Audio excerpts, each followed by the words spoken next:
I'm Ben Pimentel of MarketWatch, and I'm here with Sean Gourley, CTO and founder of Quid Inc. And we're going to talk about what happened on Tuesday when hacking of the AP Twitter account triggered a massive market sell-off. What happened, Sean? Well, so what we see here is AP Twitter account getting hacked, and a tweet comes out that says there's been a bomb, an explosion in the White House, and Barack Obama is injured. What happens then is it kicks off a set of chain reactions that causes about $200 billion of capital to be wiped out of the markets for about 5 minutes, and then it bounces back.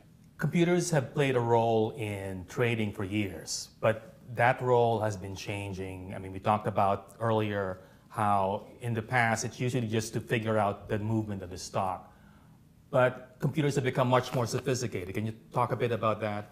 Right, exactly. So in the old days, we're talking 10 years ago, we would have had computers trading on the zeros and ones, sort of tick information about the price of a stock and maybe the volume that was traded. It was all the information that you'd get looking at a stock chart.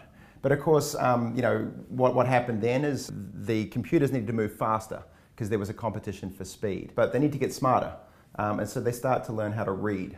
And as the algorithms learn how to read, they start to read news.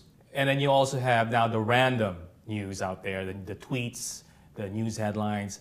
How has the computers adapted to those changing types of information? Right, so the standard natural language processing, which is the technology that these computers use to read, would be the same stuff you find in a spam filter, blocking your emails from people you don't know. But what goes on there is you can think of the easier problem, which is for a computer to say, I know an earnings call is coming out, I know a statement from the Fed is coming out.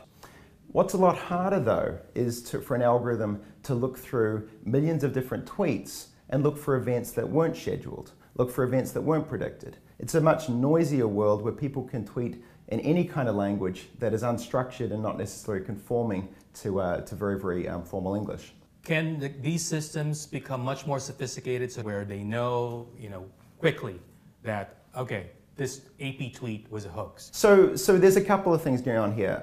The mathematical signature of a real bomb attack like we had in Boston looks very, very different from the mathematical signature of tweets that we had from the AP News hoax. If you look at the tweets through time in Boston, it sort of radiated out with pictures and different kinds of words. It was highly centered on Boston initially and then moved out around the world.